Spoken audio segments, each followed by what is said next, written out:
Thank you, Mr. Chairman, Your Majesty, Excellencies. We gather today at a critical juncture in the history of our region. The global landscape is witnessing unprecedented shifts, from the escalation of regional security threats to the transformation of the global economy.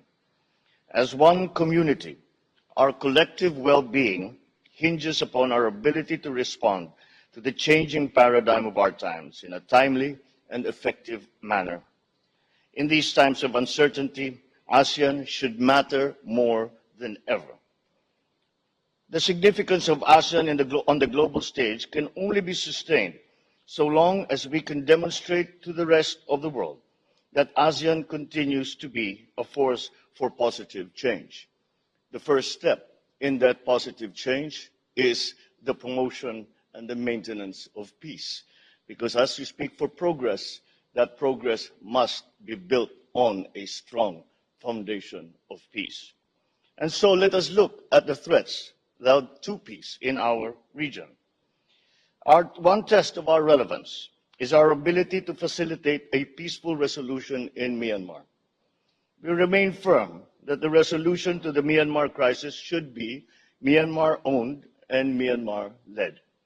We continue to support the efforts of the ASEAN Chair to engage all stakeholders in Myanmar. We reiterate that all efforts in Myanmar should be in line with a 5-point consensus and done in coordination with the Chair of ASEAN. Your Majesty, Excellencies, our vision for the South China Sea is a sea of peace, stability, and prosperity. Today, sadly, this remains a distant reality. For our part, the Philippines will continue to work with all the countries to foster a rules-based international order. We remain committed to the peaceful resolution of disputes in the South China Sea in accordance with international law. We will continue to uphold and exercise freedom of navigation and overflight in the South China Sea in accordance with international law, including, of course, the 1982 UNCLOS. But let me be clear, we do not seek conflict, but it is our duty as citizens and as leaders to always rise to meet any challenge to our sovereignty, to our sovereign rights, and our maritime jurisdictions in the South China Sea. No country would expect any less. No country would do any less. The Philippines firmly rejects misleading narratives that frame the disputes in the South China Sea solely through the lens of strategic competition between two powerful countries. This not only denies us our independence and our agency, but it also disregards our own legitimate interests. We once more call upon all parties for self-restraint on activities that complicate disputes in the South China Sea. We must not undermine regional peace, stability, and security.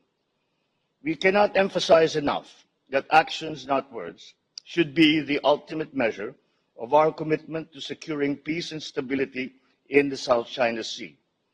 Anything else simply does not suffice.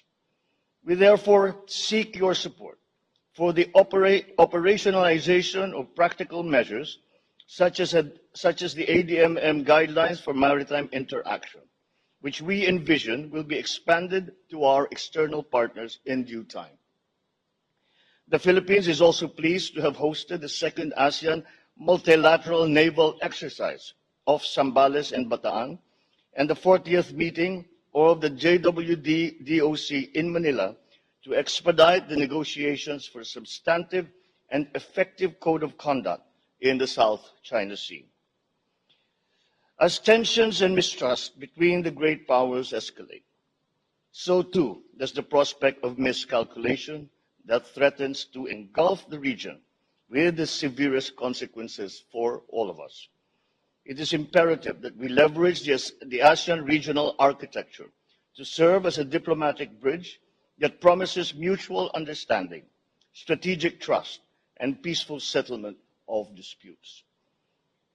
History will ultimately judge whether the supremacy of the rule of law prevails, ushering in an era where all nations truly stand as equals, independent and unswayed by any single outside power.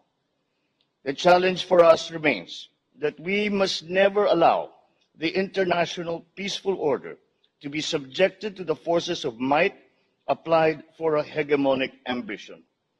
The future of peace rests now on how we together face this challenge to that peace. Thank you and good afternoon.